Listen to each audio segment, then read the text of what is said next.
I'll tell you a bit about my story. If you had asked me when I showed up to college what I thought life was all about, and if I had given you an honest answer, I'm not sure I would have given you an honest answer, but if I had given you an honest answer, I would have said that life is about being the best. Okay, it's about winning at all costs, and if other people need to get hurt in the process, so be it. Success is what I thought that life was all about. And so when I got into Princeton for my undergraduate studies, I thought, in my mind, in my way of seeing the world, I thought I pretty much had life figured out. Then I got to Princeton.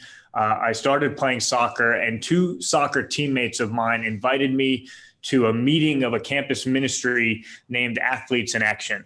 Now, I didn't even know what a campus ministry was, but it had athlete in the name, so I was interested enough to go along.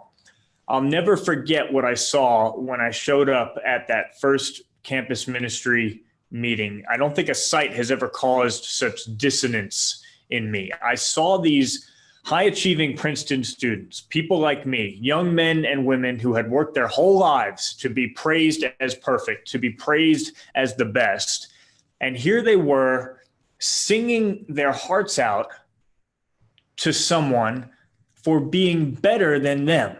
They were singing their hearts out to God and praising him for being far better, far beyond anything that they could ever be. And I just couldn't get my head around it. And it bothered me because in my world, if somebody was better than me, that made them an enemy. But here were these Princeton students treating Jesus as their most intimate friend and confidant precisely because he was so much better than they could ever be. It really challenged my entire understanding of the meaning and the purpose of life. It felt very disorienting. It was almost like I had climbed this ladder of success and gotten near the top of it and then began to look around, and I had no idea whether I was leaning against the right wall or against the wrong wall. One of my teammates around that time challenged me to read the Bible. I wasn't that interested, but I was always up for a challenge. And I did begin to read through the Bible for the first time with a critical mindset. I would cross things out. I would add things in the margins. I'd write a big BS in the margin wherever I disagreed, not for Bible study, sadly. And so I'm reading through the scriptures for the first time. And I'm critical and I'm crossing things out. I'm questioning everything. But at the same time, I'm also finding myself drawn to the person of Jesus. I'm reading these stories, a woman caught in adultery and the leaders wanted to stone her. And Jesus says, "You who are without sin, throw the first stone." And one by one, each of the leaders walks away. The way he interacted with people, the way he carried himself, the way Jesus conducted himself, there was a nobility about it. I found myself drawn to him. I found my heart being drawn towards Christianity, but I wouldn't let my mind go there because I was an Ivy League student. I was smart. I was studying philosophy. I wasn't going to just take some blind leap of faith. I continued reading the Bible, and as I did, I came across all sorts of words that I never expected to see in that book. Words like reasoning and examining and disputing and convincing and explaining and persuading, even proving. I read in one part that the Bereans, this one people group, it says they were more noble than the Thessalonians. Why? Not because they took some blind leap of faith, quite the opposite. It says because they examined the scriptures daily to determine if what they were being told was true. And I found all sorts of claims like this. And I had to say to myself, this does not sound like a faith that's asking me to take some blind leap. Okay, far from it. This sounds like a God who, yes, is asking me to love him with all of my heart and my soul and my strength, but also with all of my mind. And I can remember at that time reasoning to myself that just if there's a God, and if he made me with this mind, then he would want an honest intellectual search to point in his direction. So my thinking about the Christian faith, it began to change. But still, even if Christianity wasn't asking me for blind faith, I still thought it was asking me for crazy faith. We're talking about a virgin birth. We're talking about a man walking on water. We're talking about a literal miraculous resurrection from the dead. This is not your ordinary stuff. Like, this is not something that you come across every day. And I just thought it's just too extraordinary to be taken seriously. It's just too extraordinary to believe. And this is what I was wrestling with. And one conversation that really impacted my thinking on this was with a retired Princeton professor. And we were engaging in an email exchange back and forth about some of these issues of the reasonability of the Christian faith. And I was putting forward some of the arguments that I was learning from my teammates and from these Christian friends that I had come to know. He was refuting some of those arguments. And at the end of his email, after a long email exchange, he simply wrote, "Nor can I believe in a virgin birth." Full stop, period. Nothing else needed to be said. The idea was it would be ludicrous to believe in such a thing. And that line kept going around in my head. And I began to draft an email back. I began to think, well, maybe we shouldn't be too quick to that conclusion. Maybe there are some points I can make in response to him. And then there was a moment in which I thought to myself, you know what? He believes in a virgin birth too. In fact, everyone believes in a virgin birth. We all do. And I began to think about this more, and I realized Christians believe in a certain form of a virgin birth, the virgin birth of Jesus. But what about the most fundamental question of all existence? Where did all of this come from? Why is there something rather than nothing? Why is there a universe at all, let alone the intricate universe that we have and that we live within? And I started to think to myself, what are people's answers to that question? And here's a couple of them. Think about Stephen Hawking's answer, the brilliant Cambridge physicist. Just a summary of his response. He says the universe can and will create itself from nothing. Spontaneous creation is the reason there is something rather than nothing, why the universe exists, why we exist.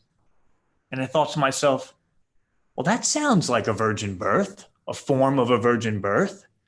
Or take the position of the atheist philosopher Quentin Smith, another person that doesn't believe in the Christian faith, but when he asks that question, the most fundamental question of existence, why is there something rather than nothing? Where did all of this come from? Here's his answer. He says, the fact of the matter is that the most reasonable belief is that we came from nothing, by nothing, and for nothing. We should acknowledge our foundation in nothingness and feel awe at the marvelous fact that we have a chance to participate briefly in this incredible sunburst that interrupts without reason the reign of non-being. And I thought to myself, that definitely sounds like a virgin birth. And the conclusion that I came to is that we live in a miraculous world. Whether you are a theist, an atheist, or an agnostic, I don't think there's any getting around that. Every one of us, I think, has to believe in something absolutely extraordinary. I started to think to myself, wherever your extraordinary belief sits, maybe it's the case that it's not whether or not we believe in a virgin birth. Maybe it's just the case of which virgin birth we choose to accept. Maybe we all believe unbelievable stuff. And in particular, I used to think that science and faith were very much at odds in this respect. Faith was the ludicrous, extraordinary option. Science was the sober, sensible, rational option. But again, now I began to think through this with more nuance. And I thought to myself, Christian faith makes the incredible claim that God is immaterial. That's an extraordinary claim. But science claims that 99.9999999%, give or take, of the chair that you're sitting on right now is immaterial. Christian faith claims that God is omnipresent, that he can be everywhere. He can be in multiple places at once. But some of our best models of quantum physics suggest that the same particle can be in two different places at once. Christian faith claims that in his incarnate nature, Jesus has both a divine nature and a human nature. But science claims that particles have a wave nature and that waves have a particle nature. Faith claims that we can really know God, even though there is so much about God that is far beyond anything that we could ever comprehend. And yet I thought to myself, you know what? Science claims that we really can know a lot about this universe, even though about 95% of it is made up of either dark matter or dark energy, both phenomena that are mysteries to us. And so I realized that maybe the question is not whether we believe unbelievable stuff. Maybe we all do. Maybe the question is just, do we have good reason to believe the extraordinary things that we actually have to believe when we look around and realize we live in an extraordinary universe?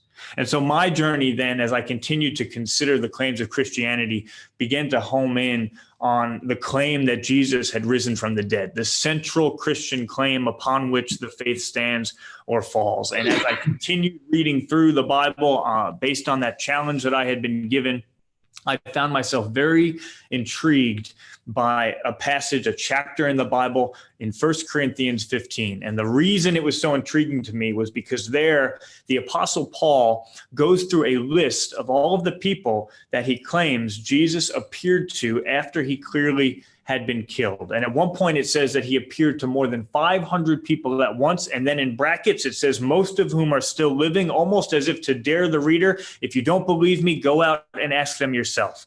And I began to look into this passage. And then I learned that this is a passage which is considered to be very early, to predate the composition of the letter that it is within, and that even the starkest critics of Christianity and of the Bible agree that this portion of that letter was in its present form or very close to its present form very soon after Jesus died, within the first couple of years after Jesus' death, which is far too quickly for it to be based on some form of legendary development, which is always what I had assumed. This idea of Jesus having actually risen from the dead, no one believed that in the first generation after Jesus' death. It's just that many, many generations later, one person tells something to one person, that person tells the next person, that person tells the next person, and all of a sudden you have a wacky claim. That's what I had assumed. Looking into this passage showed me that that is completely untenable. Everyone agrees, not only Christian scholars, but those who are critical of Christianity, that very soon after Jesus' death, there were many people walking around who were convinced that they had spent time with this man who clearly had been crucified and killed. And so now there was this question that I had to deal with. I had to ask myself, how am I to explain that what should have been the movement-ending death of Jesus instead sparked the eruption of one of the greatest movements of all time? How do we get from the death of Jesus to the eruption of Christianity when his followers thought that he was the Messiah? They thought he was going to become an earthly king and rescue them from the heavy hand of Rome and reign forever. And then he dies. That should have been the end of the movement. And I couldn't get my head around how to explain it. So what I did was I arranged meetings with two of the top New Testament professors at the time at Princeton. And I put this to them. I said, look, this is what I'm learning. This is what I'm looking into. It looks like Jesus' death should have been the end of that movement, but then it looks like very shortly thereafter, there were a lot of people who were walking around who were utterly convinced that they are spending time with him after his death. There seems to be a big historical gap here. How do we fill it? I understand that Christians fill it with the resurrection, but if not with the resurrection, what do we fill it with? And one of my professors glanced in the direction of a mass hallucination theory. It's a theory that has a lot of problems with it, and it has not, for that reason, earned credibility in the scholarly literature. Happy to talk about that more if anyone wants to raise it in the question time. My other professor said that as a historian, he simply wasn't interested in the question. And there seemed to be an assumption that as soon as we begin to talk about the miraculous, we're no longer talking about history. And I've never been able to understand why he thought that that assumption could be made at the outset rather than following the evidence wherever it led. And so I learned two very important things through those discussions. First, I learned that just because people are very smart, and these professors were very smart, just because someone's very smart does not mean that they have good answers to the deepest questions of life. There's a big difference between intelligence and wisdom. And then the other thing I learned through those discussions was that criticism without alternative is empty. That your criticism doesn't hold weight if you haven't given an alternative. If you tell me, Vince, you have a terrible phone, I'm open to your criticism because that's the word of tonight. But then I should respond by saying, okay, if my phone is so bad, what model phone should I get instead? And if you then respond and said, well, actually, I've never come across a better phone than the one you already have. I've never seen a model that performs better than this one that you're holding in your hand. If you can't give me an alternative that is better than what you're criticizing, then the criticism loses its weight, then the criticism dissolves. And I had a lot of people who were telling me that you couldn't believe in the resurrection, who were being critical of believing in the resurrection, but I couldn't find anyone who could give me an alternative, a plausible alternative to put in its historical place to explain the eruption of Christianity. And so eventually I had to ask the question, could it really be the case that despite 2,000 years of historical scholarship and speculation, there's not a single remotely plausible explanation for the eruption of one of the greatest movements of all time? Richard Swinburne, he is probably the most influential British philosopher of religion of the last half century, or say 60 years. He held the head post at Oxford for many years. And in 2003, he wrote a book called The Resurrection of God Incarnate. In that book, he argues that on the available evidence today, it is reasonable to conclude that it is 97% probable that Jesus truly, physically, miraculously, bodily rose from the dead. Now, look, he's not asking us to take that exact percentage too seriously. He likes to work with probability theory, and so he plugs in estimates at each point in the argument. But still, the fact that someone of his intellectual credibility can make that claim, make it in print, have it published by Oxford University Press, and then ably defend it at academic conferences around the world, it speaks to the fact of something at first I couldn't even conceive of, that you cannot just dismiss the claim of the resurrection out of hand. There are serious arguments that have been made and that continue to be made in its favor. And I personally found myself very persuaded by them. And so if that is not something that you have been aware of or looked into, it's something that I would certainly commend to you.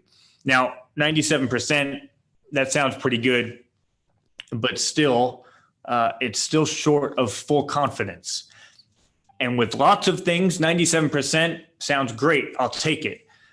If I were bungee jumping and somebody told me that the bungee cord works 97% of the time, there's no way I'm taking that jump.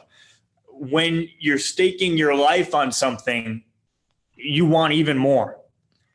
And a friend of mine once said to me, Vince, do you think we can know God? I said, yeah, sure. This was after I had come to faith. He wasn't satisfied.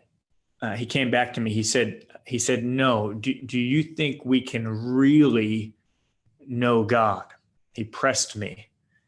And I realized that he was making a distinction between two different forms of knowledge. Relatedly, in philosophy, we sometimes talk about propositional and non-propositional knowledge. I think about a shirt, trying to figure out whether a shirt fits you. There are at least two ways to do that. Okay, one way is to check the measurements. I can look at the measurements in the store and say, what's the length of the arms? What's the circumference of the neck? Does this shirt fit me? But another thing I can do is I can just pick it up and I can try it on. Now, both are important. If I'm in the store and the measurements are not anywhere near my size, I'm not going to pick the shirt up and try it on. It's only if the measurements are in the right vicinity that I might take that second step. But there's no substitute for trying it on. I can only know so much about whether a shirt fits me before I actually put it on. I can only know so much about how food tastes before I actually put it in my mouth and enjoy it. I can only know so much about a person before I give up my relational distance and take some step of trust in their direction. I used to think once I have answers to all of my questions, once I have exhausted all of the evidence, that is when I will take a step towards God.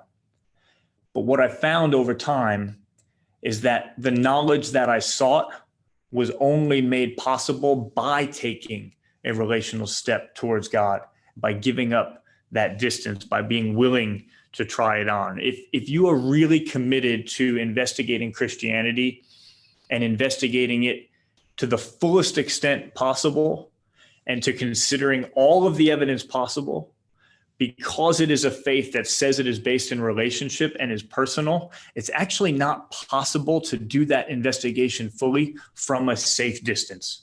It has to require taking a vulnerable step of trust at some point. For me, the first time I really gave up my distance in a significant life-changing way was in my dorm room at Princeton in 122 Jolene Hall. Many different threads had come together in my mind and my heart and the community that I was coming to belong to. And I dropped to my knees and I told Jesus that I wanted to trust him, that I wanted to trust him with my life. And I think it's amazing that I could become a Christian right there in my dorm room.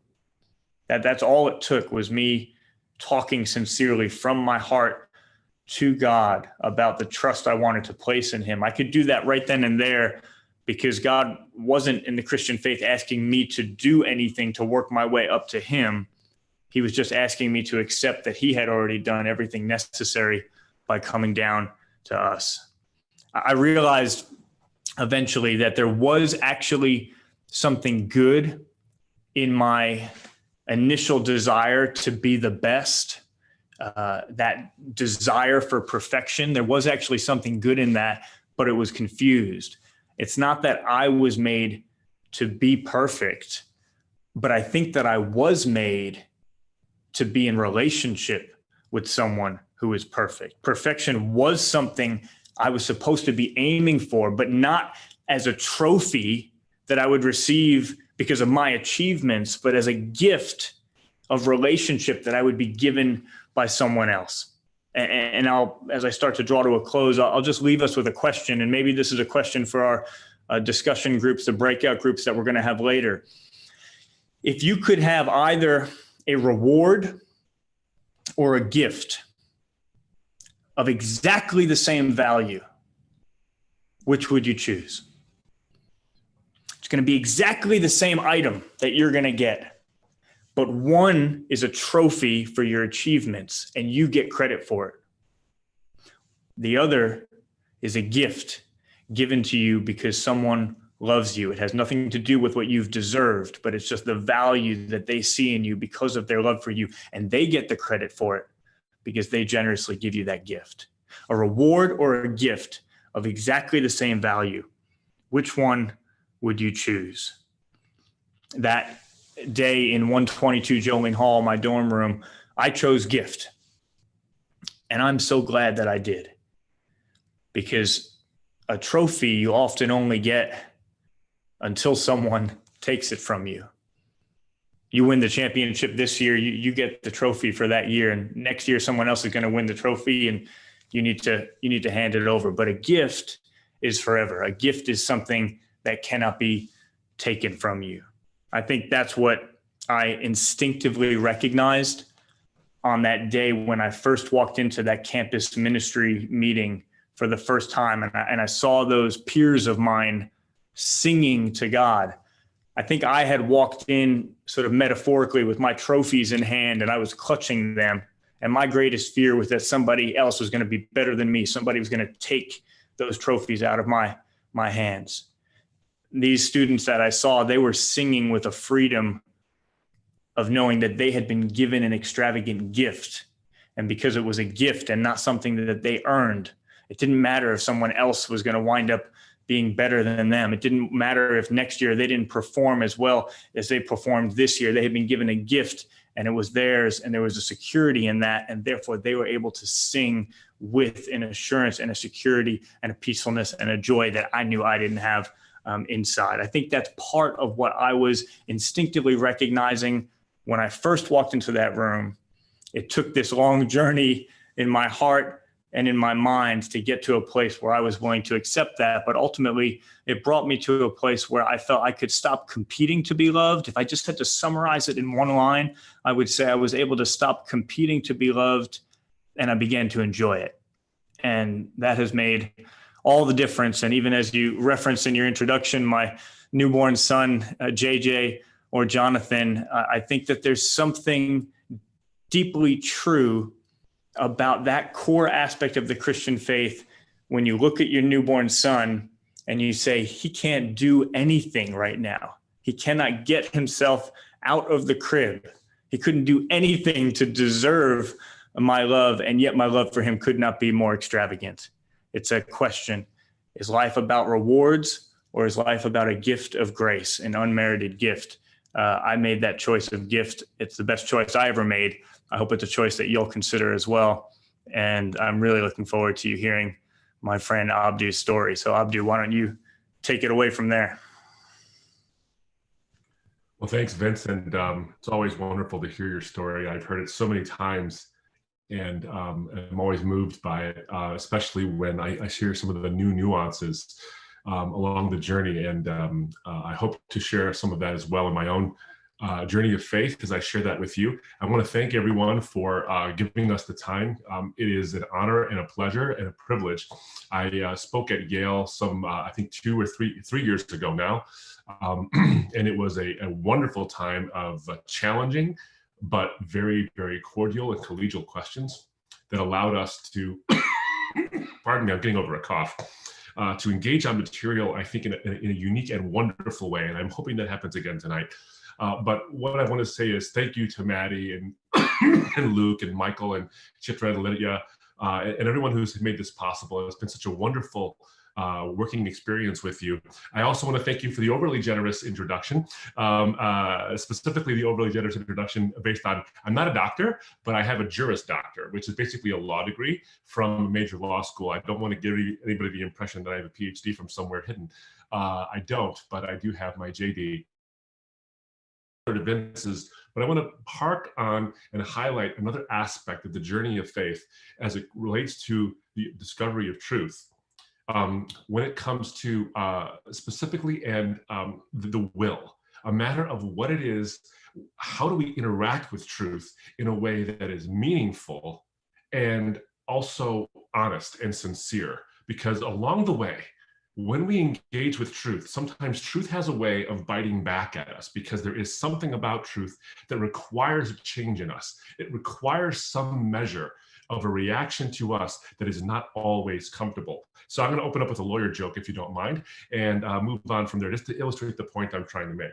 So there's the story of this guy, and he's the guy you think of. When you think of a lawyer and you think of the quintessentially smarmy kind of lawyer who does anything he can to get his way and win and amass a fortune through various shenanigans, this is the guy. So he has this really wonderful sprawling estate he loves to walk on, especially in the fall. So he's walking through the woods behind his house, and the leaves are falling, and the streams are streaming, and the squirrels are being squirrely, and all of this. And he comes across a bear in the middle of all of it. And the bear looks at him, and it snarls, and it straps his teeth, and you can tell it's got the taste for him. And so he runs as fast as he can in the opposite direction. Well, the bear begins to give chase, and eventually the bear catches him and knocks him down. And as the bear raises its paw to take a swipe at him for its dinner, he says, "Oh my God." And the bear suddenly stops, and the leaves stop falling, and the stream stops streaming, and the squirrels stop being squirrely. And a light comes down from the heavens, and a big booming voice says, "You have denied truth and used falsehood to get your own way your whole life, and you have used and manipulated others. Why should I save you now?" And the lawyer, being a good lawyer, tries to find a loophole. So he says, "Yeah, I guess it would be hypocritical if I became a Christian right now. But hey, could you make the bear a Christian?" And so God, the booming voice says, "Very well." And the light goes back up and the leaves start to fall and the squirrels get all antsy and squirrely and the streams start to stream. And the bear puts his paws together and says, "Thank you, Father, for this food I'm going to receive." Now, the point of the story is not just to make fun of lawyers and my fellow counselors. The point is two things. One, you can't out-lawyer God. I think at some point in all of our cleverness, and this call is filled with brilliant people, all of whom are in the upper echelons of the academic achievements that you can make in your generation or in your time. There's a level of cleverness that comes along the way that sometimes we can actually think we can outsmart our own version or our own version of a story toward and around the truth. And so we might approach it asymptotically, but we don't actually quite get there, not because it's not achievable, but because we sort of curve it away from it in a clever way. And I think the truth sometimes will eventually pursue and grab. The second thing is this: the reason why we curve it is because truth can be inconvenient in the initial stage. But what I would suggest to you, and I hope you get out of the story that I'm going to share with you, is that though it sometimes seems an inconvenience, at some point, even when your worldview collides with the truth is worth embracing. So as has already been said, I was raised as a Muslim, and I was a Muslim for most of my life up until age 27. Although now that I'm getting up in the years, soon I won't be able to say that. I still have 7 more years before I overtake the amount of time I was a Muslim. So you'll do the math, you're all bright people. But I was pretty serious about it, actually. I thought that Islam was true. And see, I'm a child of the 80s, you see.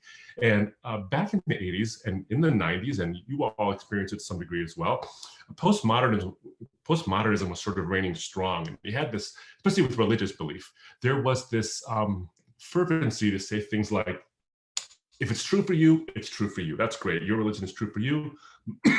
Mine is true for me. Just leave it at that. You keep your religion, I'll keep my religion. And even though they say diametrically opposing things, we'll just let it go. Well, I would have none of that, because I believe that true things are true, even if no one believes them, and false things are false, even if everyone believes them. So I thought Islam was the cat's whiskers. And so I thought it was true. And if you didn't believe it, I was going to show you why you were wrong and I was right. And I was doing this from a fairly early age and I guess in a sort of a sense of an arrogance, but from an early age, from high school on up through college and even into my law school days, as the journey began to tip towards Christianity, I was doing it less and less so, but in the early days, I was quite adamant about it.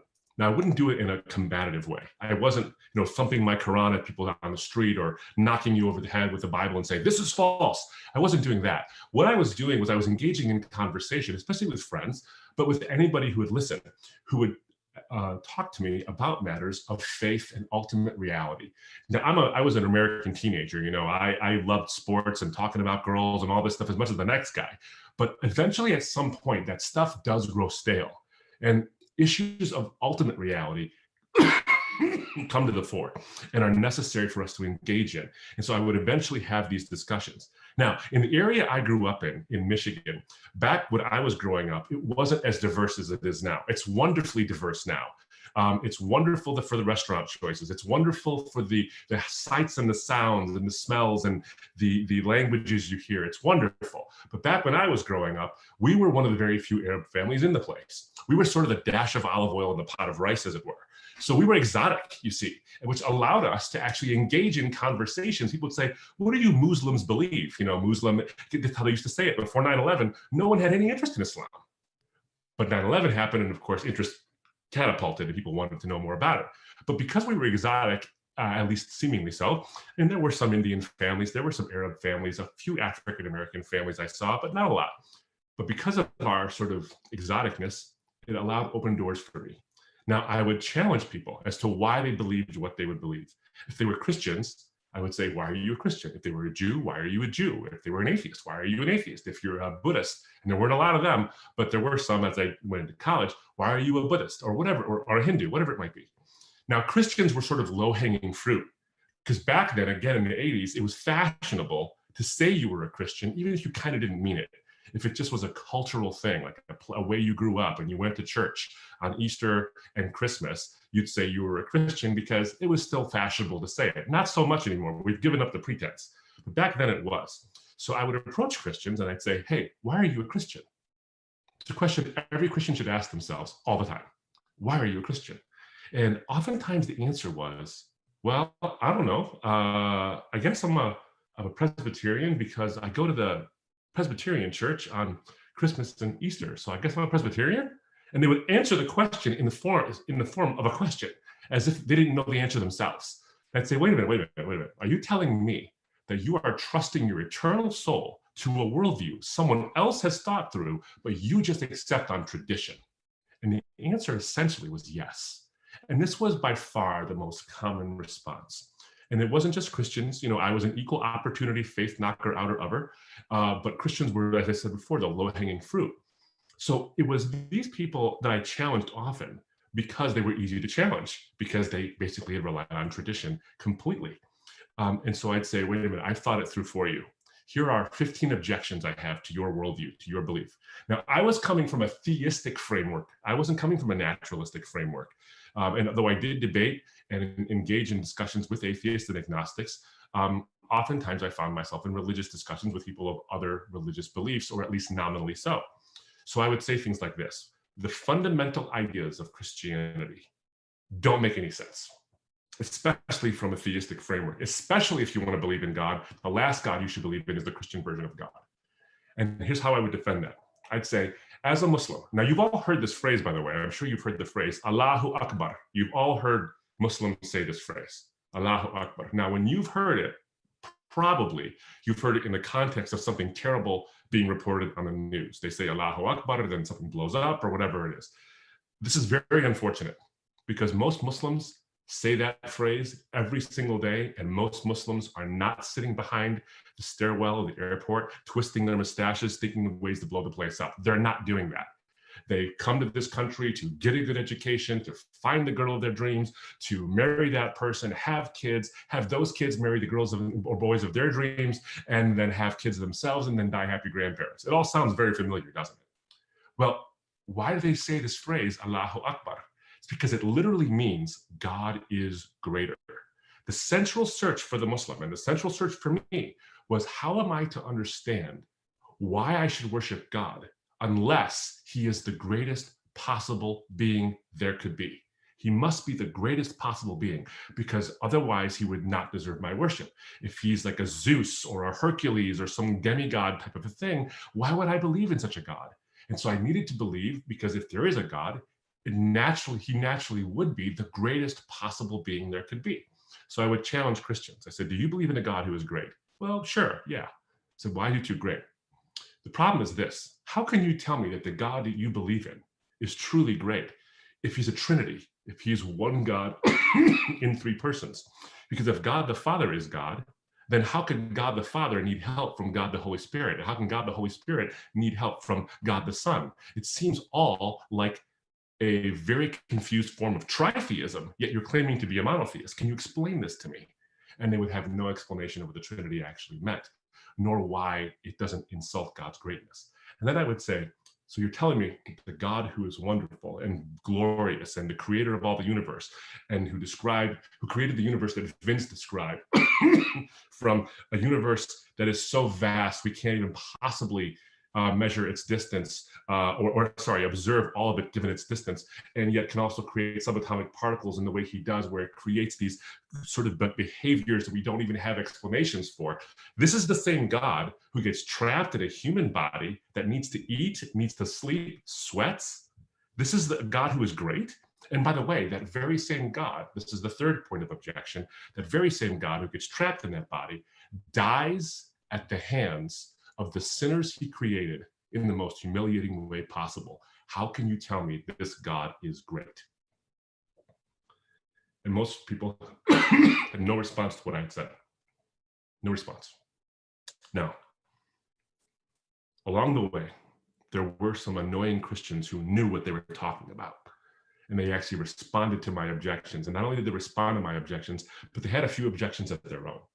I want to fast forward Because what ended up happening was, along the way, I began to read a Bible, not to find the truth in it, but find the holes in it, because these annoying Christians needed to be taught a lesson. And I needed to show them a fundamental foundational contradiction in their book, where not like there's a scribal error that says this number of people in this army or this battalion of the Israelites doesn't match up with this one exactly, but you can account for it through a scribal error or a rounding issue or whatever. I don't need something like that. I mean, Jesus says this, he says A in one gospel and says not A in another gospel. I want to find something like that so I can knock the faith out of these people. Well, I was reading this Bible, and I come across a passage of scripture that changes everything for me, changes so much for me. Luke chapter 3, verses 7 and following. John the Baptist is baptizing people. That's why he's called that. And as he's baptizing people, he says to them, who told you to flee from the wrath to come, meaning God's judgment? And then he says something remarkable, absolutely remarkable. He says, do not even begin to think to yourself, you have Abraham as your father, as if their heritage through Abraham would somehow save them apart from righteousness or whatever. He says, do not even begin to think to yourself that your heritage will save you. For I tell you, God is able to raise up for children of Abraham from the stones. God is able to raise up for Abraham children from the stones. In other words, your DNA does not matter. Your lineage does not matter. Your tradition does not matter. Truth trumps tradition. Tradition does not save. Truth saves. Now, here's the kicker, ladies and gentlemen, is that that's what I had been saying. When I was talking to Christians, I was saying to them, why are you a Christian? And they would say tradition. And I'd say, not good enough. And here I am now reading this Bible. And I don't want you to understand the nuance here. This is very important, because Muslims believe that the Bible, or at least parts of the Bible, were once revealed by God. The Quran, the holy book of the Muslims, specifically references the Torah by name. It specifically references the Injil, or the gospel, by name. And so Muslims believe that this book was once revealed, at least parts of it were once revealed by God, but were changed and corrupted over time. And the Quran came to fix all that. But here I am now, reading from this book that I had believed was corrupted, hearing a challenge to me. You see, in all the time that I had been saying to Christians, why are you a Christian? They'd say tradition, and I'd say not good enough. Christians weren't really asking me, why are you a Muslim? And I think what happened in that moment, and I read those words from John the Baptist, was that in that honest moment, not when someone is sitting across in a challenge with me, but in that honest moment when I'm looking at this Bible alone in my chair, John the Baptist was asking me, why are you a Muslim? And the answer was tradition. I found enough reasons and evidences to sort of back up why I believe what I believe, but the foundational reason was because I was proud of being one. I liked being one. It was important to me to be one, and that was important to me enough to defend it to other people. But that wasn't a good enough reason. And so John the Baptist, can you see the irony? Can you see the beauty of the irony here? Is that a book that I thought was corrupted was preserved for 20 centuries so that John the Baptist's words could reach my eyes and then reach my heart. Now, I didn't become a Christian that day. What did happen was I realized I was not being objective. I was swallowing every argument against Christianity just because it was convenient for me, and every argument in favor of Islam because it was equally convenient for me. And what John the Baptist's words did was challenge me to take a look and see, is there evidence that's positively in favor of Christianity, and thus and so. I was fully confident Islam will win the day, but in the end of the day, I wanted to see what worldview, whether Christianity or Islam or Hinduism or Buddhism or any other ism and schism there might be, what is the truth? And that began a 9-year search. But friends, the answers began to mount. I want to give you just a couple of things that stuck out to me. The first thing is, with the shift in my mindset, I read the Quran and I saw something in the Quran that was quite fascinating, something I had read numerous times before, but hadn't seen the import of. In the 5th chapter of the Quran, it's called Al-Ma'idah, which is the table spread. In the 5th chapter, verse 47, it says, وَلْيَحْكُمْ أَهْلُ الْإِنْجِيلِ بِمَا أَنزَلَ اللَّهُ فِيهِ وَمَنْ لَمْ يَحْكُمْ بِمَا أَنزَلَ اللَّهُ فَأُولَٰئِكَ هُمُ الْفَاسِقُونَ. In other words, in Arabic, in English, it's let the people of the gospel, it's a statement about Christians, it's present tense. Yahkum. Yahkum is a present tense verb in Arabic, which says you are to judge in the present tense by what God has revealed in the gospel. And those who do not are among the evil livers or the rebellious ones, depending on the translation you read. But you see the import here is that the Quran, which supposedly had come to fix the corruption of the Bible, was telling Christians to judge by the Bible, lest you be rebellious. Same chapter of the Quran, chapter 5, verse 68, when it says about, "O people of the book," which is a euphemism for Christians and Jews, "Lastum ala shay'an," which is you are on nothing or you have no foundation, hatta yuqimu, which means until you observe, present tense, once again, the Torah and the gospel and all the revelations that have come to you from your Lord. How can the people of the book, the Christians and the Jews, have the foundation of observing in the present tense the Torah and the Injil if the Torah and the gospel were corrupted? It cannot be. So now I'm faced with the dilemma because the Quran affirms the veracity of the Bible. And I begin to try to find my own loophole, like that lawyer did with the bear. And I try to say, maybe the Bible was changed after the Quran came. Maybe that's what happened. So I begin to look into the manuscript evidence, and I don't want to share all of the jot and tittle in detail with you, but the manuscript evidence in favor of the New Testament and the Old Testament, and we're finding new stuff all the time, is remarkable in terms of how we can have tremendous confidence that what they wrote then is what we have now. But what they wrote then still doesn't mean, even if we happen to have what they wrote then, doesn't mean it's true. It just means a lie has been preserved, possibly. But then I began to look into historical evidence. Once again, as Vince did for the resurrection of Jesus. And I began to see that the historical case upon which the resurrection of Jesus is built, that he claimed to be the Son of God, who died on a cross to pay a debt you and I owe for our rebelliousness against God. He didn't just die and stay dead. He died and rose from the dead. And that's critically important, because if he died and stayed dead, you'd have no reason to believe him. But if he died and rose from the dead, you'd have every reason to believe only him, because guys who rise from the dead tend to have credibility. And what he said was he came to die for you and for me. Now I began to see the historical evidence, not only of his death, but of his resurrection.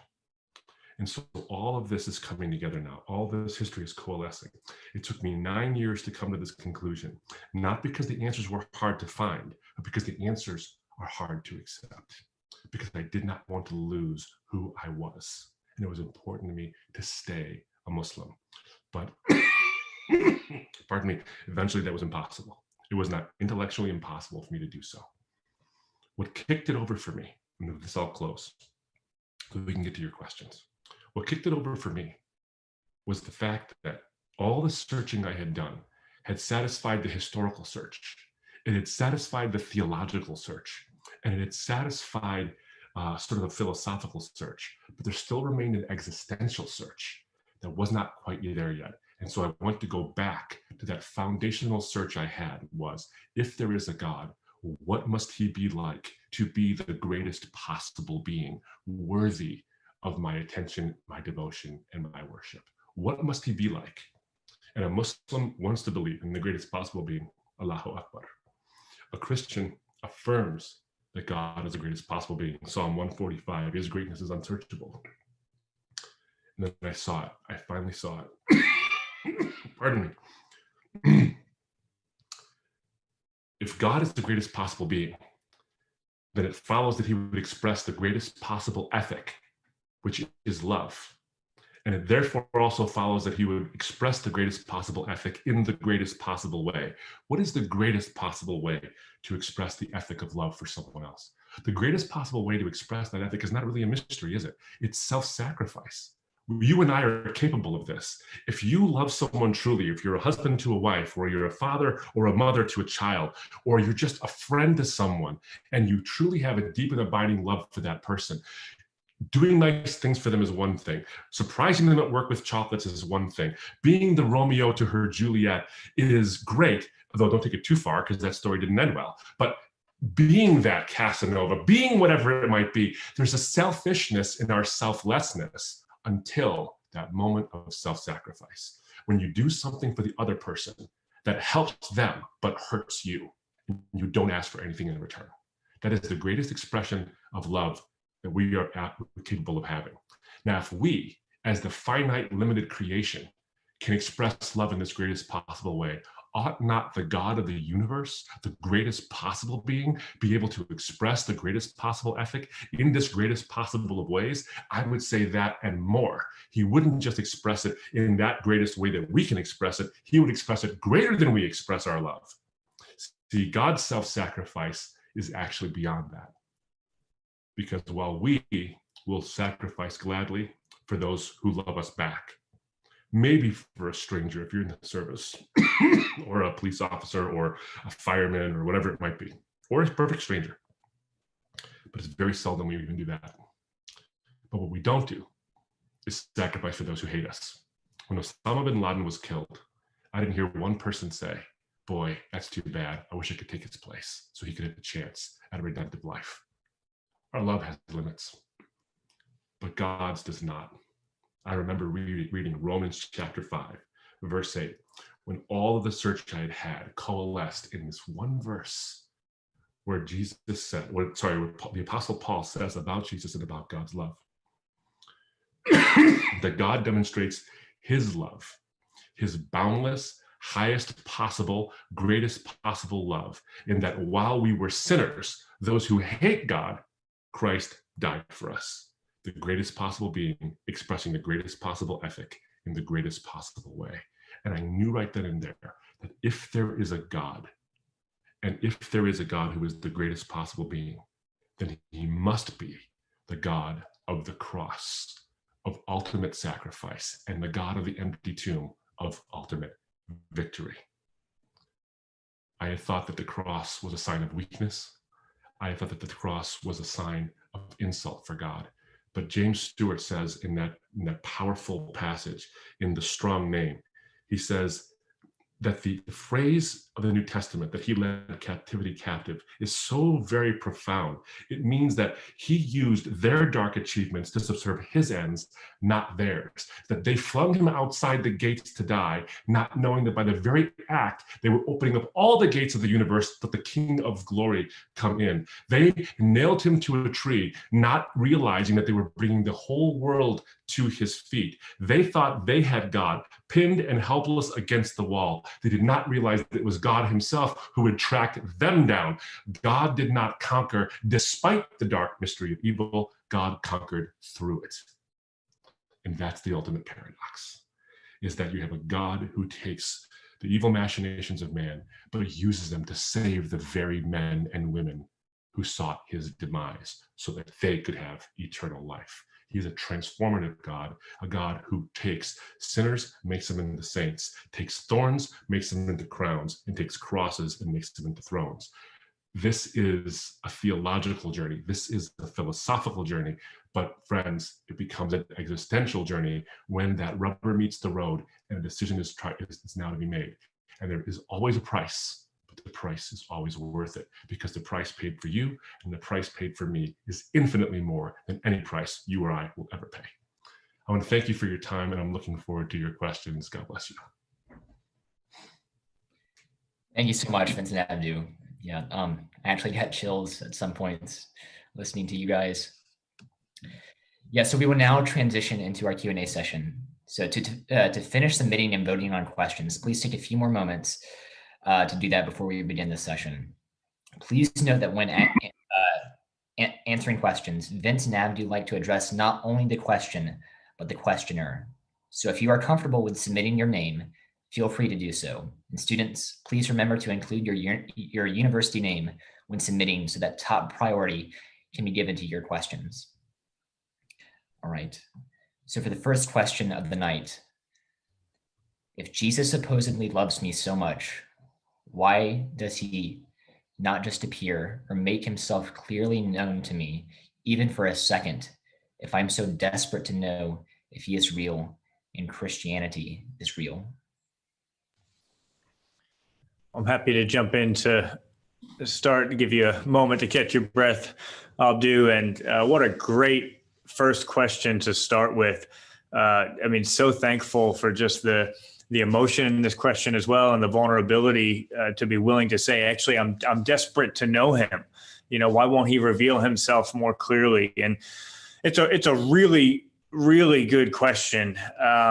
And part of the challenge, I think, is sometimes how difficult it is to put ourselves in God's shoes. And so part of what we need to do when we get a question like this is ask ourselves, well, what is God's intention?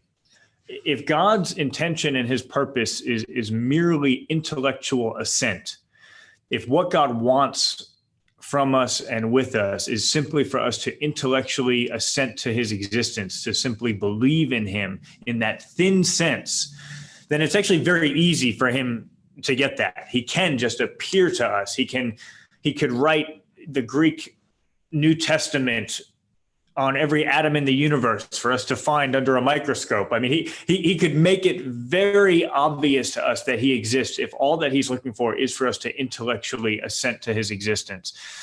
But I've come to believe that what God desires with us is not just that we would believe, but that we would trust him in a deep way.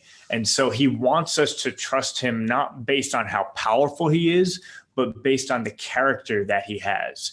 And as soon as you reorient what God is actually after with respect to us in that way, then all of a sudden it becomes a little bit more difficult to think through, okay, how would God, someone as powerful as God, reveal himself in a way that's not overpowering and yet still provides us with enough evidence that we could respond to him in a meaningful way? How could God reveal himself to us in a way which is not just subjectively in our minds so that we can manipulate it in any way that we want, but also not so overpoweringly objective as him just showing up in front of us in all of his glory and us being just forced to believe in him and to obey him simply because of just how awesome that would be? Not such an easy question to answer.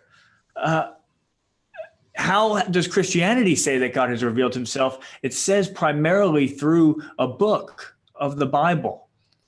And maybe that makes sense if we start to think about it in this sort of framework. How could God reveal himself to us in a way which is personal, in a way which allows him to communicate words to us, which is relational, in a way which is objective, so that there's something that is there and objective and we can point to it and say, that's what it says. I can't just manipulate it in my mind. And yet at the same time, it's not so overpowering that it would force us to believe in him and to respond with obedience, but actually would invite us into that type of welcoming relationship. Maybe a book is a better option than we sometimes give it credit for when we start to think, what is God actually after? So I think God wants a relationship with you, and relationship is not always as easy to get as we think. I would have loved if my relationship with my wife, Jo, came together faster. If it was just immediately obvious initially that we were supposed to be together. And there were some painstaking days there where we were wrestling and trying to figure that out. And the question of, is this somebody who I can trust and move forward with, was not immediately obvious. And yet the relationship is that much deeper and more significant because of the fact that we went through that process of developing a relationship, and it wasn't just given to us without any of our free will involved. Right now, we live in those sort of painstaking days of the relationship. Remember that when you ask the question, why won't God just reveal himself to me in a direct way? The Christian claim is that he will for the vast, vast, vast majority of your days. That right now we see through a glass darkly, but there's going to come a point where we will see face to face. And it says that even in the end, Jesus will be the one to wipe every tear from our eyes. That's not a metaphor, but it's a literal statement of the sort of face to face relationship that we will have with God. And so one day it will be that way. But in these more difficult days, Pascal said God gave us enough evidence to believe that that's what our heart's desire is, but also not so much that we would be forced to believe and trust if that is not what our heart's desire is. God has put us in that place where we actually get to make a free decision for him or against him. And yet I would encourage you, that Jesus says, faith the size of a mustard seed 1 to 2 millimeters, a mustard seed, is enough in his economy, in the way he manages things, to move a mountain. Your salvation, your security in God is not based on the size or the strength of faith that you can muster. It is based on what Jesus already did on the cross and your willingness to say, yes, I want to put my trust in that. And so when the Bible says, if you seek me with your whole heart, you will find me. It's not that you may find me. It's a promise that you will find me. And I would say, trust in that promise. Continue to seek with your whole heart. I hear in your question that your heart is longing for that. And if that's the case, there's a promise there. If you seek with your whole heart, you will find. Will it be today? Will it be tomorrow? I don't know. But there's that promise that it will be for all time, and that the vast, vast majority of your days, God will be just as close, just as obvious, just as face-to-face as you desire him to be. I hope that's helpful and encouraging. I wanted to add in maybe just 2 minutes to Vince's very, very, I think, well done answer. Is that you think about this issue, and the force of the question is really, really not lost on me. If the consequences and the stakes are so high, my salvation, my eternity, where I end up, and Jesus wants the best of those, why isn't it so like my goodness, just come and appear in a dream or appear bodily in front of us like you did in the days of old? Why not do that? It reminds me of an encounter I had with a friend of mine, because it really does come down to the idea of what counts as appearance, what counts as evidence. And the Bible says that in the former times and in diverse ways, God has revealed himself to our forefathers through the prophets, meaning through the various books of the Bible. But in these last days, he has revealed himself to us through his Son. And so there's that personal aspect of relationship where the greatest possible being would reveal himself to you and to I in the greatest possible way. And that, I think, is through an actual encounter with an actual person. Now, friend of mine walked into my office one day, and he was a good guy, funny guy, atheist guy. Would walk in, and he would, if he found an article where a church got destroyed by a tornado or something, he'd say, "Oh, it looks like God decided to kill 500 of his followers yesterday." And then he'd walk out of the room and say, "This is the God you believe in," and that kind of thing. Well, I wouldn't let him go with that. I said, "Hey, come back in the room. You can't just do that. You can't just come in here and walk out and all that kind of stuff." So we sat down. And I said, what count as evidence for you? He said, this is what count as evidence for me, to show me that God really cares. A big golden cross in the sky, where John 3:16, for God so loved the world, he gave his only begotten Son, that whosoever shall believe in him shall not perish but have everlasting life, was sung clearly for me to hear every single morning. That would be the kind of thing I would expect God to do if he wants to save me from myself. So the golden cross in the sky with the word sung to you. Yeah, that would qualify as evidence. Would it qualify as evidence, really? He said, yeah. I said, I don't think it would. He's like, how can you tell me it wouldn't? I said, well, let me ask you. My friend, he happened to be a smoker. I said, hey, when you started smoking, did you have the evidence that it was both addictive and could kill you? Did you know that? He said, well, of course I did. Everyone knew that. We knew that back then. He says, okay, you began a behavior you know would hook you and you knew would kill you, and you did it anyway in the face of the evidence. This is a bright, accomplished lawyer, by the way. And my guess is that some of us on this call and some of us on this Zoom can resonate, where we've done something in our lives, made a decision, as bright as we all are, completely contrary to the obvious evidence before us. So I said, if you made that decision in light of all the evidence contrary to that decision, can you tell me once again how something is just all you need is the evidence for it? Or is there something more? And what I would say is the Bible tells us that God has revealed himself to us every day in this universe. The fact that we exist at all, the fact that we have rational minds at all, that we're not just a product of random selections of collocations of atoms that form these amazing supercomputers between our ears, that somehow we wouldn't trust any other computer if it was made by random chance, yet this one we trust. That itself is evidence that God not only exists, but cares and does something about the world. And he provides you and I with the ability to investigate this history and see the Jesus who can actually offer you and me that hope. So what I would say is that he has revealed himself to you in every single second of our existences. And the question becomes this: if we are desperate enough to look, as Vince has said, will we see what he's offered? Because there's two ways you can look at evidence. You can be a cynic or you can be a skeptic. A skeptic is someone who won't believe until there's enough evidence. A cynic is someone who won't believe even when there is. And a skeptic is always welcome. Seek and you shall find. Ask and it shall be offered to you. But a cynic, no one can change that kind of a heart. I'm not suggesting that the person who asked the question is a cynic. What I'm suggesting is that each one of us needs to examine our hearts and find out moment by moment, are we being a skeptic or are we being a cynic? And is the evidence there for us to see?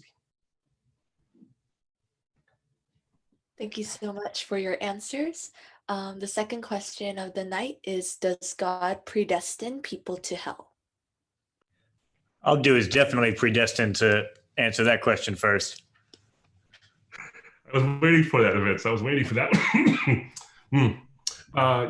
This is actually, pardon me, an extremely difficult question in lots of ways, because the Bible does speak about predestination, but it also speaks of humanity's free will. And there are these times in which the mystery of where are people predestined for something versus is there free will. Sometimes the mystery is very hard to unravel and unwrap. It doesn't even take the Bible to do that. You would ask that question really of any form of a God who actually involves himself in human affairs. Because if God is in control of everything, does he therefore determine everything? One would ask that question too, by the way, if you were a materialist. As a materialist, there are plenty of people who are determinists, who believe that despite the appearance of free will, Sam Harris is a good example of this. The neuroscientist and philosopher Sam Harris wrote a book called Free Will, where he argues there is no such thing as free will. All we do is respond to the stimuli outside of us based on the neurochemical composition of our bodies. And so we don't actually engage in decision making. We just react to external stimuli and that kind of thing, which always made me wonder is that, did Sam Harris choose to write that book about how he doesn't have any choices? And did the conclusions he come, were they drawn from rational inferences, or were they drawn based on stimuli that he responded to? Which means that I can't trust his conclusions, nor can I trust the trusting of my own conclusions, because I'm the same way. So this is not a problem just for the theist. This is actually a problem for everyone to understand, are we determined or is there free will? I think that the idea of free will exists, frankly, only if there is a God who endows us out of his own creative power, us to have free will.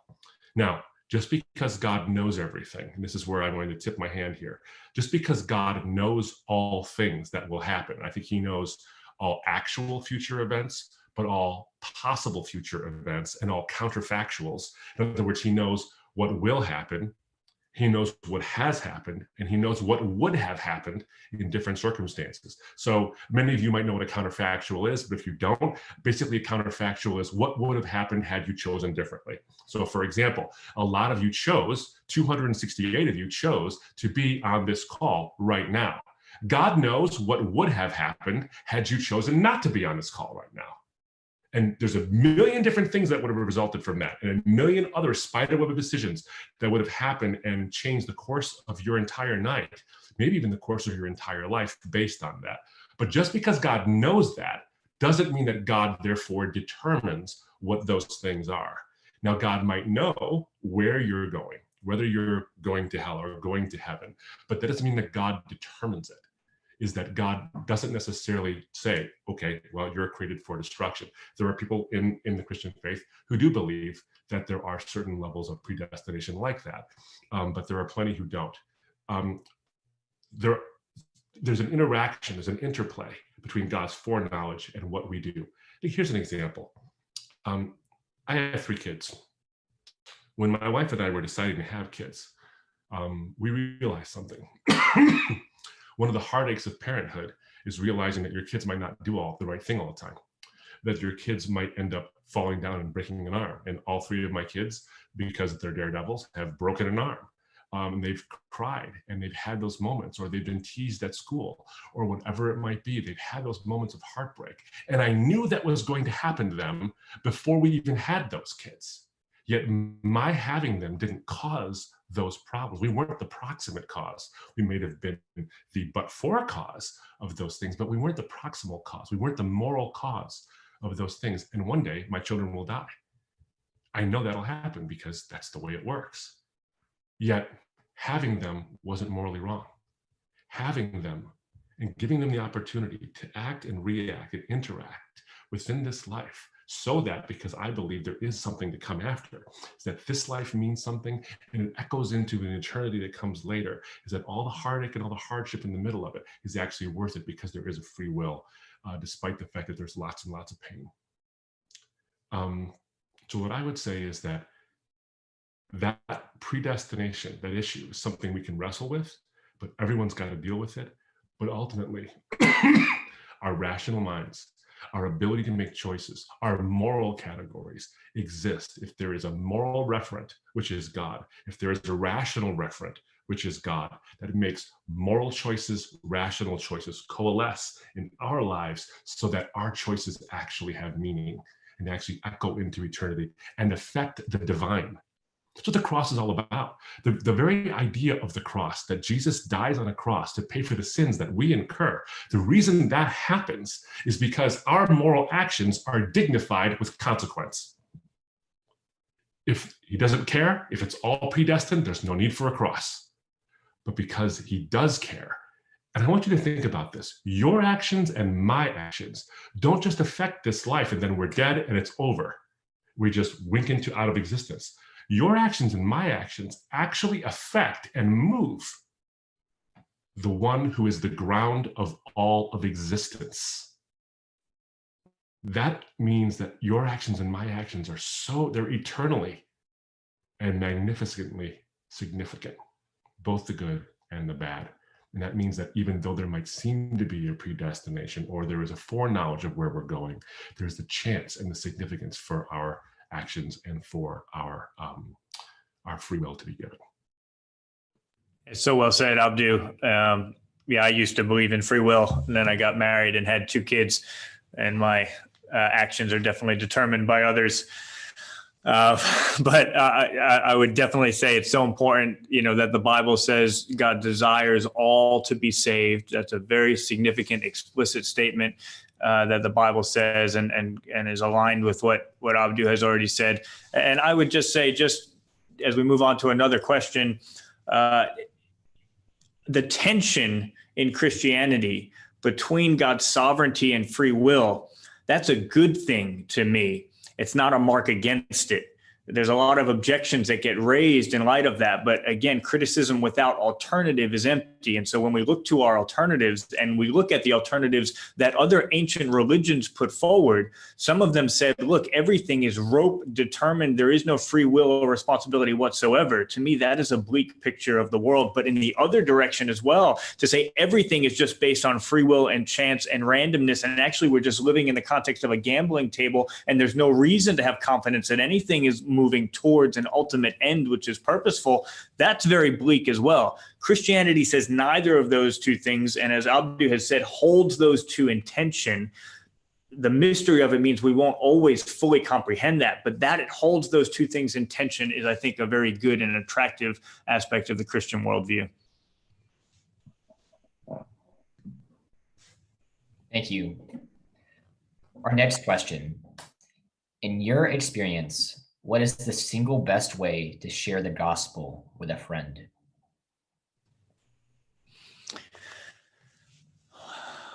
Well, this is a difficult question, partly because every friend is different. And, what was helpful for Abdu may not have been what was helpful for me. But as a starting point, I would want to ask the question, how did Jesus decide to share the gospel with us? And if you think about that in very broad brushstrokes, the two main components of it were incarnation and atonement.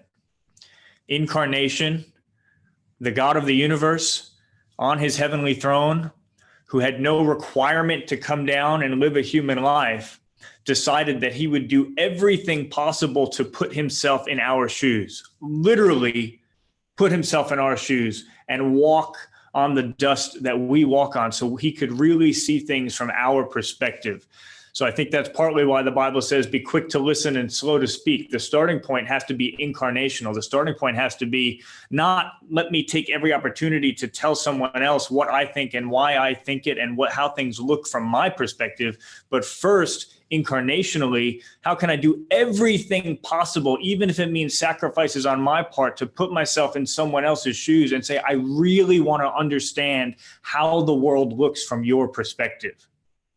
And then you think about atonement.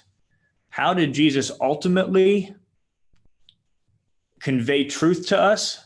He did it in the most vulnerable of ways, and he did it in a way at great cost to himself, willing to make a sacrifice for those he was trying to communicate truth to.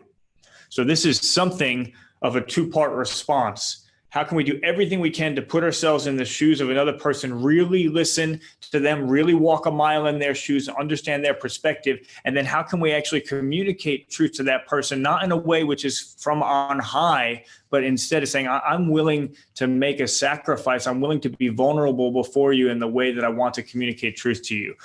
It's not easy to know how to answer either of those questions in the context of a specific friendship, but I do think that those are the questions that need to be answered. If I would just say one more thing on this topic, I would say treat conversation as a real privilege. So often we take for granted the privilege we have in having meaningful conversation with people day to day. So much of our conversation is just, how you doing? Fine. What did you do this weekend? Nothing. If you're a Christian and you're on this call tonight, if somebody asks you how your weekend was and you went to church on a Sunday and you had the privilege of worshiping the living God, and somebody says, how was your weekend? And you say, not bad, thanks. That's not even an honest answer. You've had an incredible privilege on Sunday to spend time in a community of people who believe in God and who are worshiping him. That's a question that you're going to be asked every week for the rest of your life. How was your weekend? William Wilberforce was someone who was very good at sharing his faith with others in a personal, compelling way.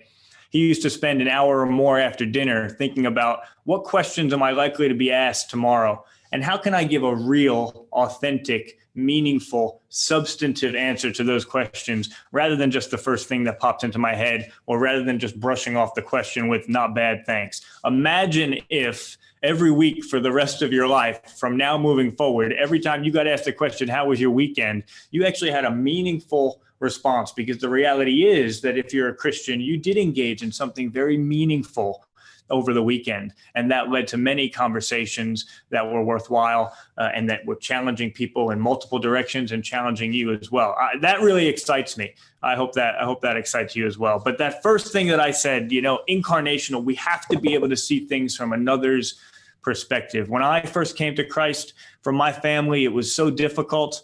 And I didn't put myself in their shoes. And I just thought, I'm treating you better as my parents. I'm treating my brother better. Why can't we all just be happy about this? But from my parents' perspective, in their shoes, the way they saw things, they sent their eldest child off to college, first in the family to go to college, new experience for everyone. And all of a sudden I came back from my first year and I'm saying, I'm a Christian now. And God did some things in my heart where I was like a new person. They sent a child off to college that they loved. They got a different kid back 9 months later.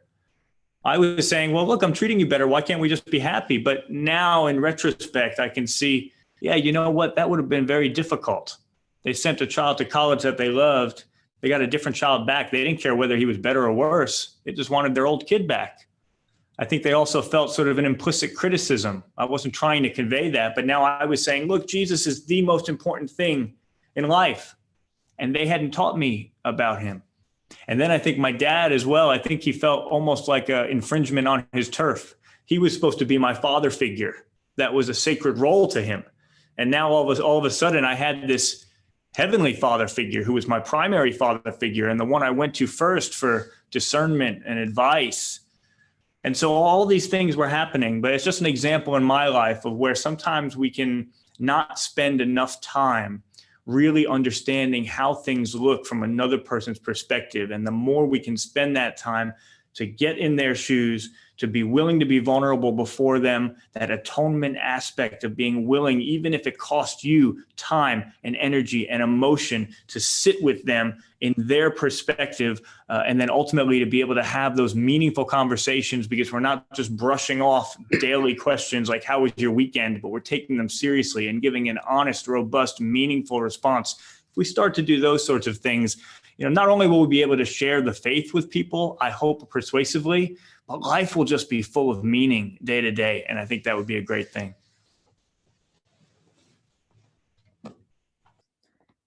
Thank you so much for your answer. Another question is, how do you know if you truly believe in God? I really want to believe, but I don't know if I actually do. Wow, that's a great question. Let me take a stab at that one. There's going to come times in your life, and this is not in a sense to be condescending, because you may have already experienced this in your life. But there's going to be times in your life when you don't feel something, but you still know something. I'm married to an amazing woman, and I travel a lot all over the world. And there are times when I don't see her for 9 days at a time. I try to keep my trips as short as humanly possible. Sometimes traveling to Asia doesn't make that possible. We're shorter than 9 days, but we're in constant communication. But here's the reality: I don't know what she's doing in every second of the day, and she doesn't know what I'm doing every second of the day. But I know, without actually knowing, that she's faithful to me, based on the evidence I've already deduced from a life well lived and a character that is sterling. Do I know it for a certainty? Well, of course I don't. But do I have enough evidence to put faith in the reality of her faithfulness? There's another part of it too, another aspect of it too, is that I love my wife deeply. But this is just the way life is that there are times when you don't feel that sort of, I think it's oxytocin that makes you feel that sort of euphoria in your brain about the whole giddiness of when you first feel that infatuation with somebody. It still happens, by the way. Don't worry, it does not completely go away when you get married. In fact, there are times when it's actually almost unbearable. It's so great when you're married. But there are times in a dryness when you know that you love someone, but you don't feel like you know that you love someone, that this is the person that stirred the butterflies up, or whatever it is. But then you come to there's a knowledge that's a comfort knowledge, which isn't the same thing as rational knowledge. It's related, but not exactly the same, where that relationship is still solid. You don't walk away thinking, my goodness, my marriage is in trouble. You're not thinking that. You just don't have that sort of feeling about it at that particular given moment. That will come, and it will come back. But you know that a relationship is actually solid when, even in the moments when you're like, boy, do I really feel this? It actually sustains anyway. So if you're asking the question, and let me suggest this to you, and this may sound circular, so please forgive me if I do so, but the very fact that you're asking the question likely shows me that you actually do believe in God. Because if you're asking the question, I don't know if I really believe in God, that means you're taking your belief in God seriously enough to examine it. And if you didn't think this way, if there was never a time when you're thinking, yeah, sure, I believe in God, sure, whatever, and it just becomes a whatever to you, well, then I would start to wonder whether or not you actually believe. Now, I can't judge your belief. I'm not in your head. We all have these skull-sized worlds we live in, and I can't jump into your skull-sized world. But I can tell you that the expression I hear coming out, which is, I think I believe in God, but how do I know that I believe in God, is simply this. I think when I take all the faculties God has endowed you with the rational mind, the experiential mind, the the introspective mind. When you take all these things, so the rational mind looks outside for the evidence or the reasons you might believe in God. The introspective says, did I have an encounter with God? Did I actually engage in some kind of an ascent, not only there, but also giving my heart to God and giving my heart to Jesus? And I don't know if you said God, I don't know if you mean Jesus or not, but there is that level to which you can say, I remember that experience. I remember what it was like. I remember the reasons why, and I remember the reasons why I sustained that.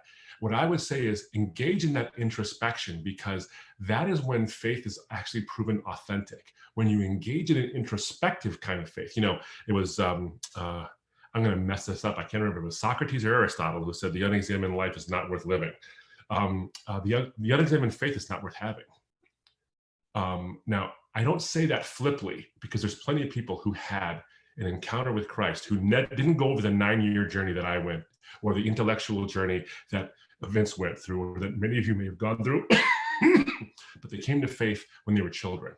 But they had a real encounter with God. A good friend of mine, Stuart McAllister, he was a rough and tumble guy. This is a guy who grew up in Glasgow. He was a leg breaker for money collectors. He was working as a teenager in a very violent industry in an illegal sense, and saw things and did things that he never would do and say now in his life after coming to Christ. You know how he came to Christ? How he came to have that belief in Jesus is that he went to a party of a bunch of Christians who had converted the woman he was living with. And he was living with a woman who was actually married.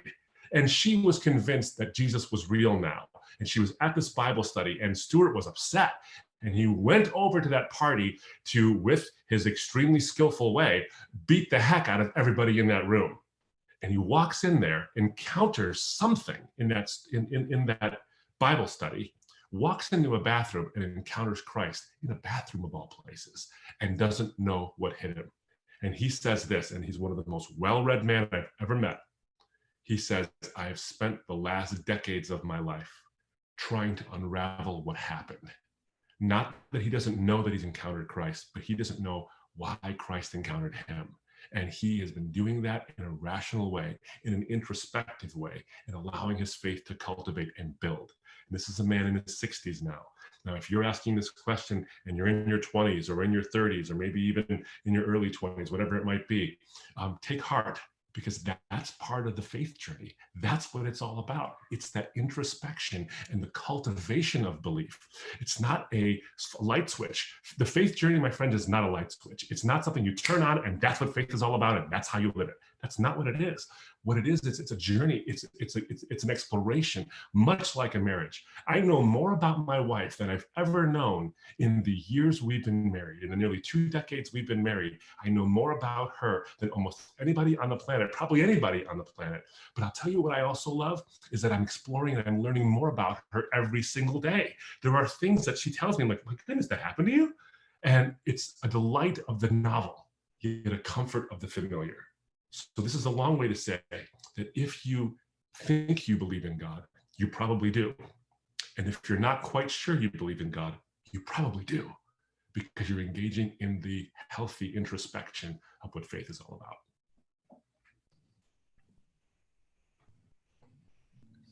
Thank you. For the next question, does everything that happens in this world have the ultimate goal of glorifying God? If yes, then does this mean the Holocaust glorifies God? Wow. A tough question. And seems like quite an appropriate question, though, in this year of 2020. Even when you think about the pandemic and you think about why we're doing this digitally, well, there's been a lot of things this year where you have to ask that question, could this actually be purposeful? The Bible doesn't necessarily claim that everything is within God's desire in every sense, but it does claim that God is so powerful and loving that he is able to work good through everything that takes place. That's very different from saying that everything that takes place is good. And in fact, from a Christian perspective, we would say that some things are utterly evil, and the Holocaust would certainly sit on the top of that list. I mean, this is really the central message of the whole Christian faith, that not only is it possible to get life out of death, but the fullest and most abundant form of life comes through death. And that is right at the heart of the central message of the faith, because it is through Jesus's death that resurrection comes and that life is offered to us. That is what we put our trust in. And what the Christian faith invites us into is to put our trust in that life can come out of seeming death, even when we can't see it. And once in a while, we get the privilege of seeing how life can come out of death, but sometimes we don't. And in those cases, there's that question of whether we'll trust. Is God powerful enough and loving enough, even if I can't see how it could possibly be the case, to be able to work good through what is taking place? This has been the hardest year that Joe and I, my wife and I, have had together since we were married 11 years ago. We would say that without a doubt. 1 year ago this week, we lost a child in miscarriage. That was very traumatic for us, very traumatic. And it's an odd type of loss, because it's a loss that sort of happens in secret. And maybe it's not an odd type of loss. Maybe a lot of our losses are like that, hope that we carry within us, that we hope will be born, that we long for in the future, and it dies before it ever comes to pass. Maybe there's a connection point there. But for us, it was very difficult. And there were several days, even after Joe had gone through the miscarriage, where we just couldn't let Luca, who we named our child, we couldn't let her go, and it took us quite a long time to be able to even talk about the loss of Luca. And we have just recently begun talking about it. And actually, it's been quite helpful and healthy for us. And it's felt like it has brought community into that loss of ours. Here's the amazing thing that we realized not long ago. You saw my newborn son, JJ, in his best Heisman pose at the beginning of our time together this evening. Jonathan, JJ, was conceived at a time that Joe still would have been carrying Luca. And so literally, the death of Luca made possible the life of Jonathan. And from my perspective, and in the context of my Christian worldview, there will come a time when we all could be together as a family.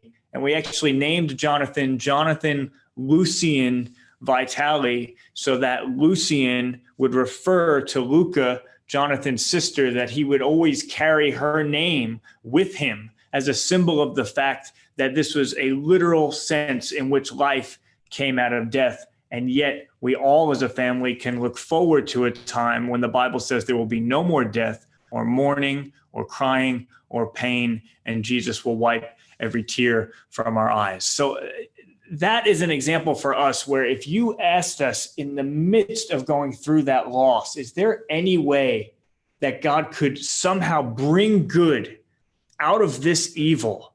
It would have not only seemed inconceivable, but it would have seemed offensive to even raise the question. And yet now I look at my newborn son and I can't imagine a greater good coming out of such evil.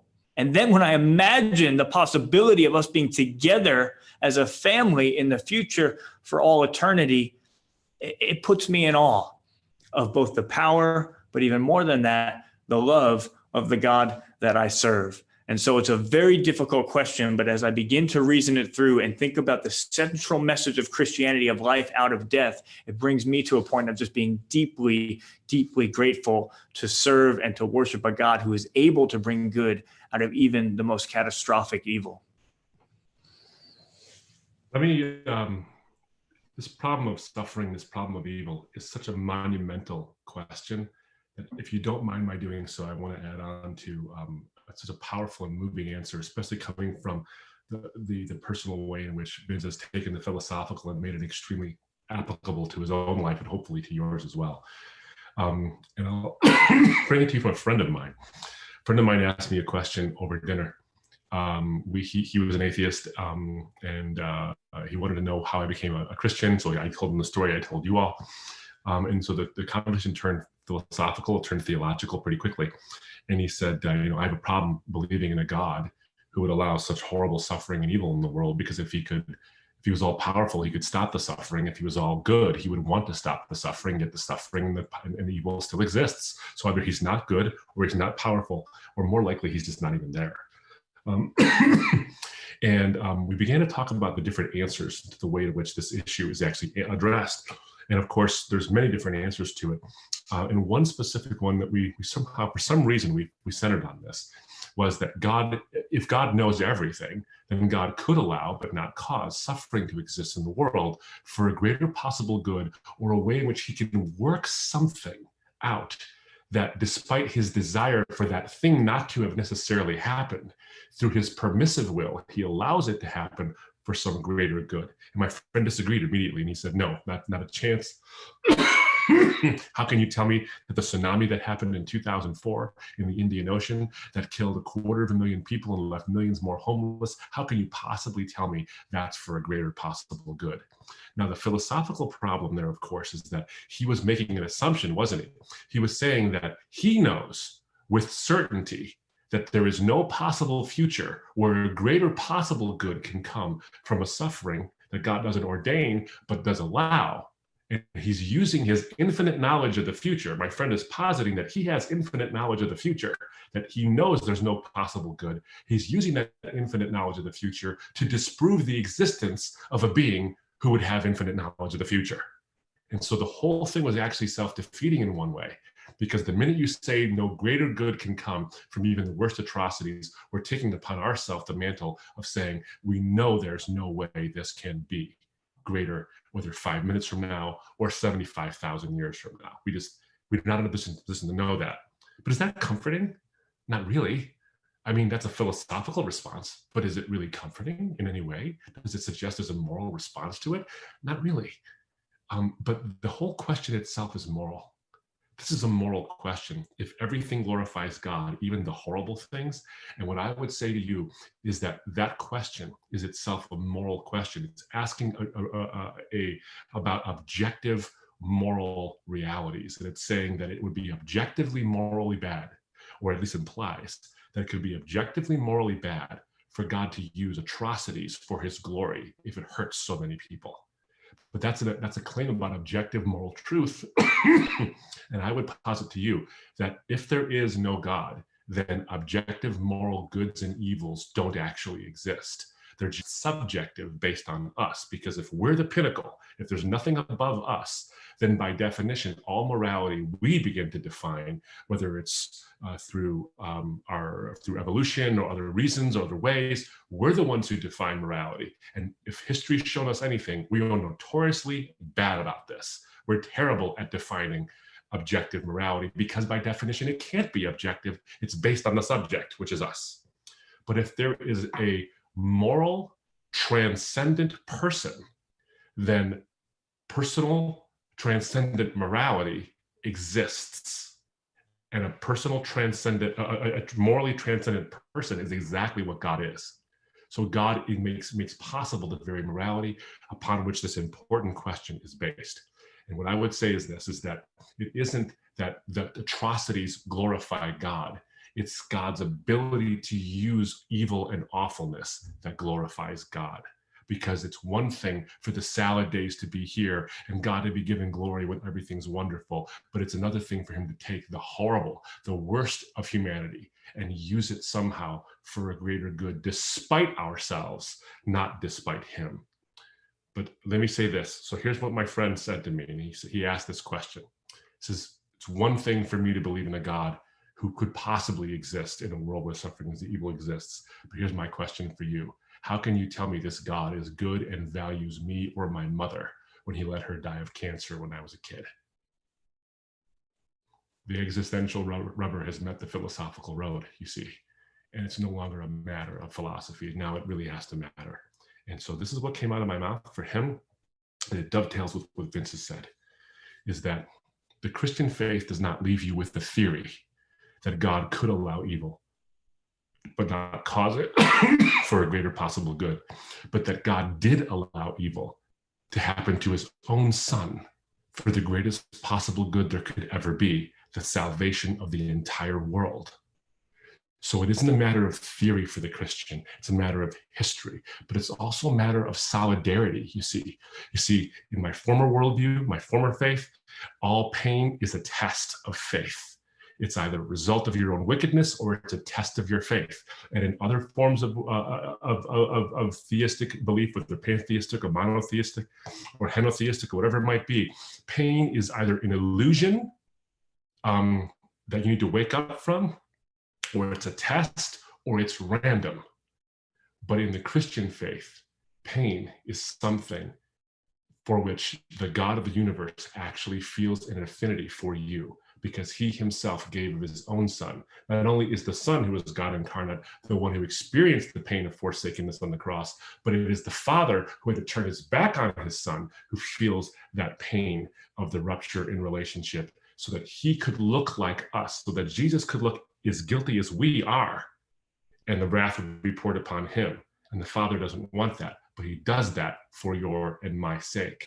So whatever atrocities exist in this world, the atrocities themselves do not bring God glory, but it is God's use of the atrocities that can bring him glory, because they are ultimately for your and my good, even when we cannot see it. Wow, thank you so much. So this is going to be our last question, and we also invite Abdul and Vince to give us their closing remarks. But the last question is by Maddie from Yale University. Why is hell an eternal punishment for temporal sin? Well, thank you, Maddie, for a philosophical question. It's something I have given quite a bit of thought to. You know, we're finite beings, and then it seems that hell is an infinite punishment. And part of our claim in the Christian faith is that God loves every person, therefore he would treat every person fairly. And so why would you have a disproportionate punishment for the sin that's occurred? It's a great question, and it's really nuanced, and I appreciate it. It's quite a personal question for me as well. It's interesting, Abdu, mentioned the relationship between the existential and the philosophical, the personal and the theoretical. And for me, often, although I'm a philosopher and that's what my training is in, it's often a personal experience that helps me to see the philosophical more clearly. And with respect to this question, it was a number of years ago when a guy who I used to fight with as a teenager, he wasn't a very nice kid. And I wasn't a very nice kid either. And I can remember taking every opportunity I could to push him down. And I found out a number of years ago that he had committed suicide, that he had taken his life. And when I found out that news, it really hit me hard. And all of a sudden I started to ask some questions. Would that have been the result? Would he have taken his life had I been kind to him? Had I been generous to him? If I had used the same free will that God gave me, not to push him down, but to help him up. And I didn't have answers to those questions. And I was a Christian at this point. And the verse in the Bible that says, for the wages of sin is death. I had read that line dozens, probably hundreds of times, never really hit me like it did when I heard that news. In a literal sense, for the wages of sin is death. And it made me realize, what if God shone a spotlight, not just on the rippling effects of my unkindness to that young man, but on the ripple effects of my unkindness throughout my entire life?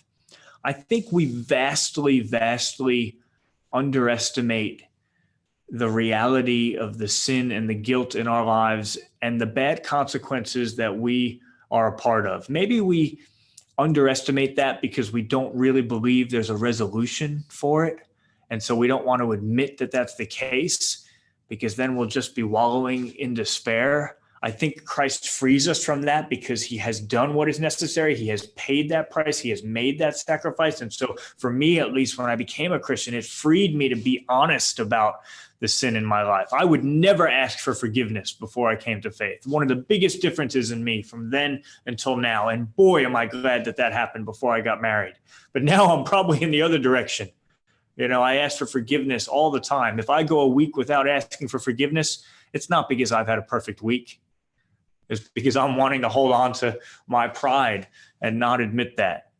Going back to the question, the ripple effects of my sin. That's just one instance of sin in my life. And how did I potentially participate in that young man ultimately coming to a place where he took his life?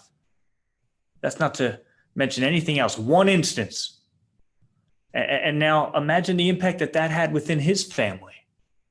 Imagine the impact that that's going to have for lineages of potentially descendants who are going to have that as part of their family history, and then the impact that that's going to have on them and the way that they're going to function potentially in some unhealthy ways in the context of relationship.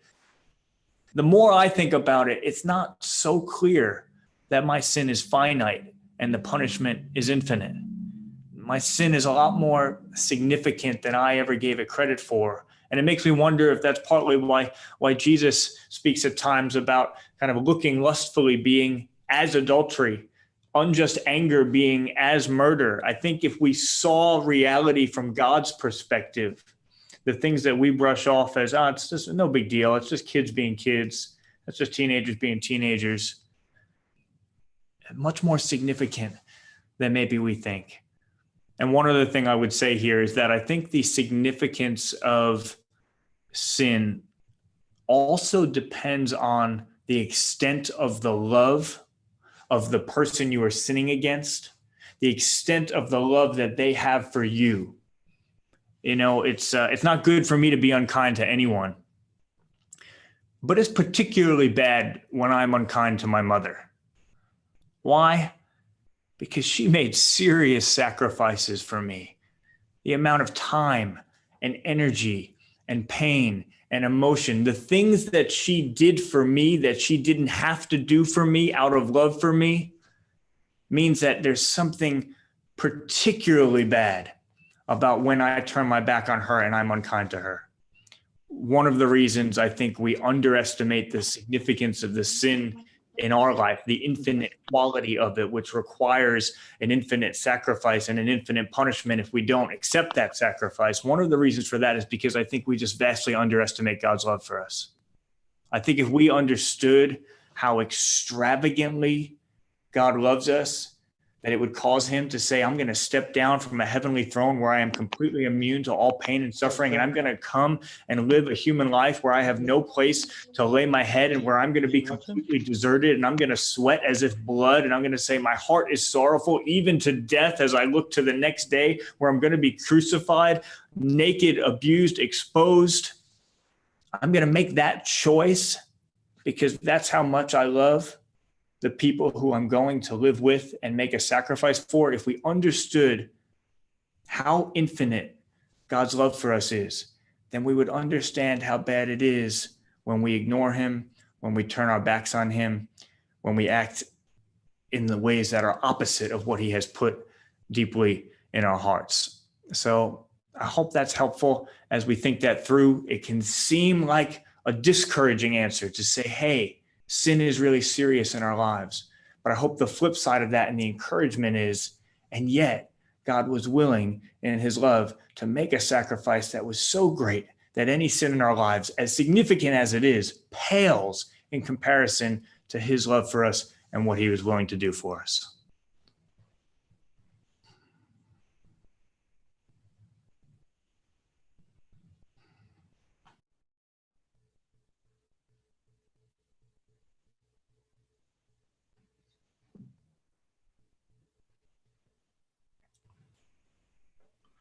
Are we going to be offering some closing comments then? I don't want to necessarily add to that answer. That was good enough for me.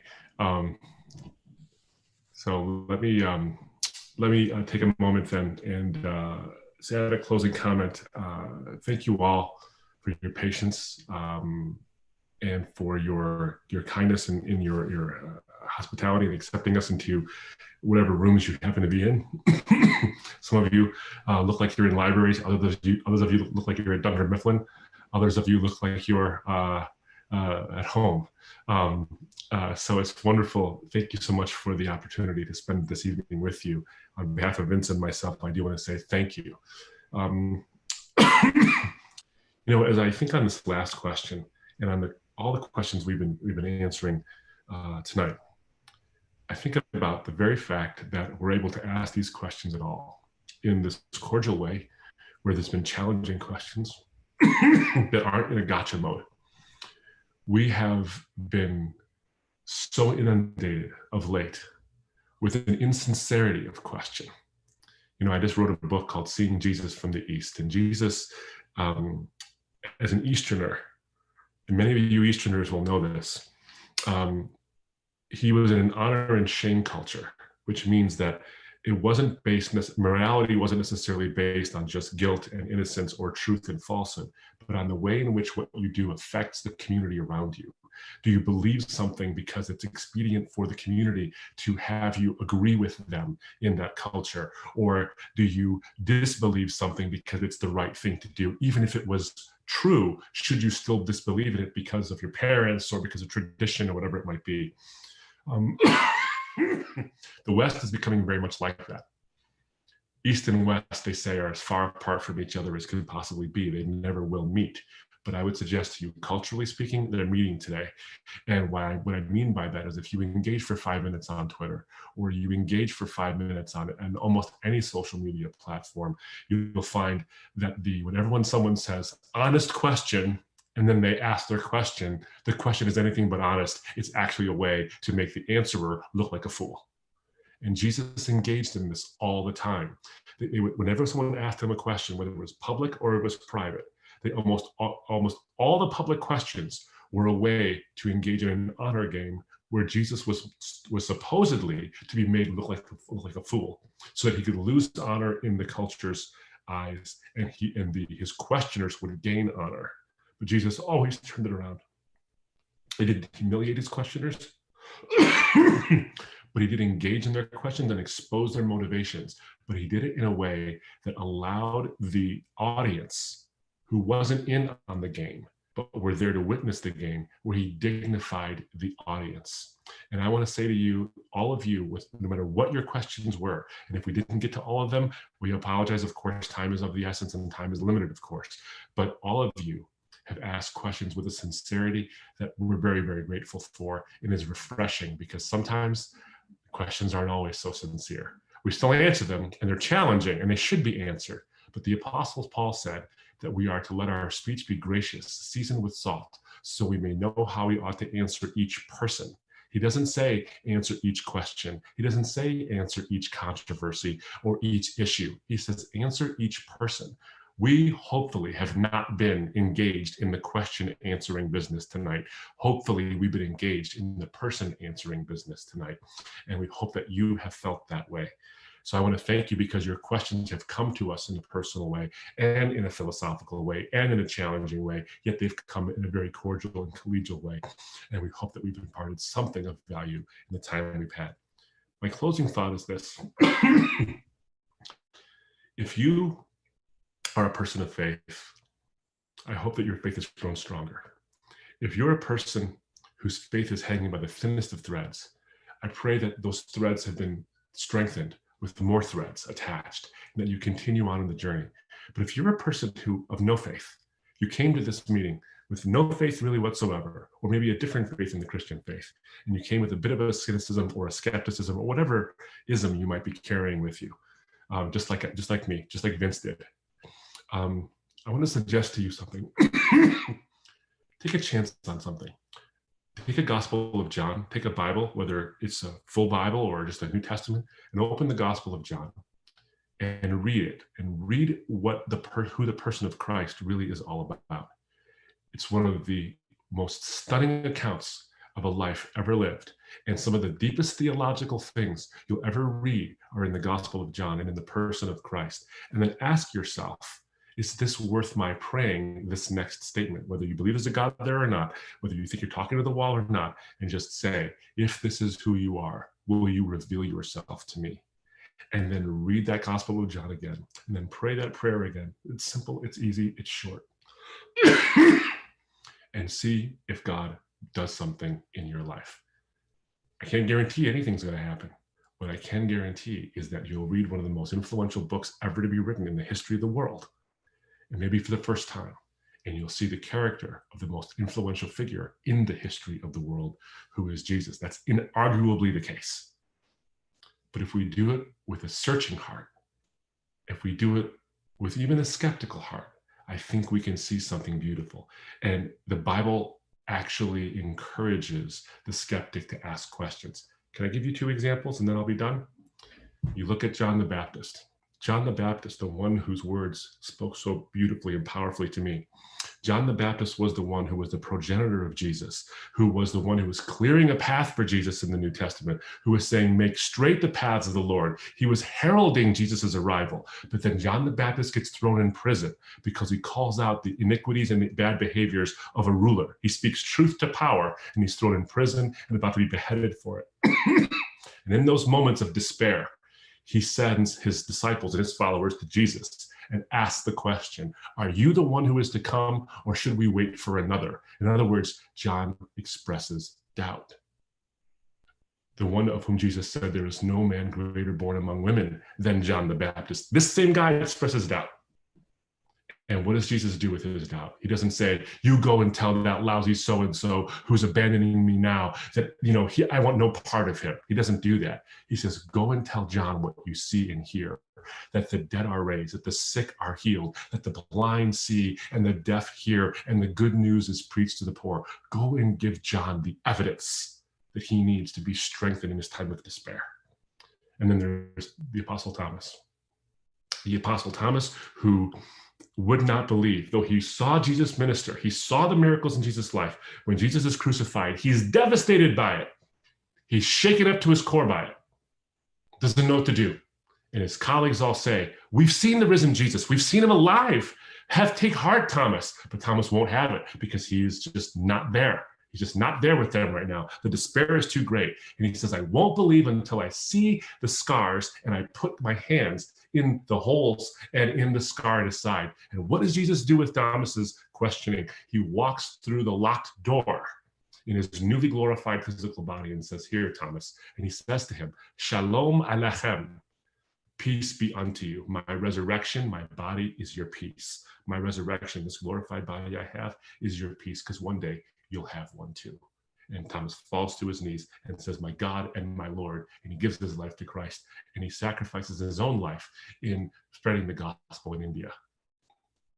Now, the reason why I tell you that is that you'll have questions, you'll have doubts, and you'll have moments when the despair is just too great. Maybe you're in one right now.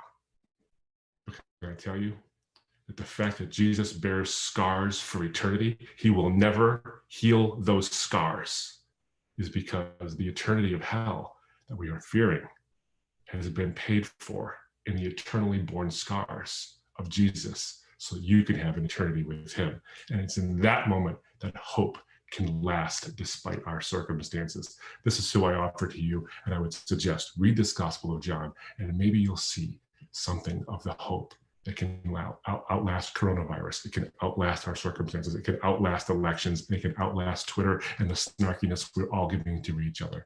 This is who we offer to you. Thank you so much for the opportunity to spend even a little bit of time with you on this wonderful evening. I would only add my thanks. We feel truly honored that you guys would take the time to listen to us tonight and ask your questions. And I would just say, I don't believe any person on this call is here by accident. I told you the story earlier that I dropped to my knees and I became a Christian. I gave my life to Jesus in 122 Jolene Hall, my dorm room, my freshman year. Not long ago, after I had spoken somewhere, a woman came up to me at the end. She was visibly moved. She said, "Did you say 122 Jolene Hall?" I said, "Yes." She said, well, I lived in 121 Jolene Hall about 15 years before you. She said, and I spent my 4 years in college praying for the salvation of the guys in 122 Jolene Hall. Now, it depends on what your belief system is. Maybe that just sounds like a great coincidence to you. But maybe, just maybe, there's a God who's orchestrating the details of our lives to put us in position to come to know him. To that person that asked, why won't God just reveal himself to me? I'm desperate to know him. Could it be that he was orchestrating the details of your life, that you would be on this call tonight for just that reason, to come to know him, not as a God who asks you to park your brain at the door. No, a God who made all of you and therefore values all of you and therefore wants you to use every aspect of who you are in your search for him. As you trust that promise, if you seek me with your whole heart, you will find me. And may God bless you on your continued journeys. Wow, thank you so much. My name is Daniel Chbeda. I'm one of the co-presidents of Christian Union Lux. Can we all give a huge round of applause to Vince and Abby tonight? From Christian Union, I would like to gratitude to all the people who've made tonight's event possible. Thank you to our outreach team leads, Luke Bell and Maddie Bartels, for coordinating and executing tonight's event, and all our CU campuses for bringing together so many people from across the country to participate. Thanks to Christian Union for sponsoring us, for our ministry staff in supporting our leaders. Thank you again to Vince and Abdu for contributing their stories and insights. Thanks to each and every person who attended tonight, without whom we could not have had such an exciting and meaningful event. God bless you all.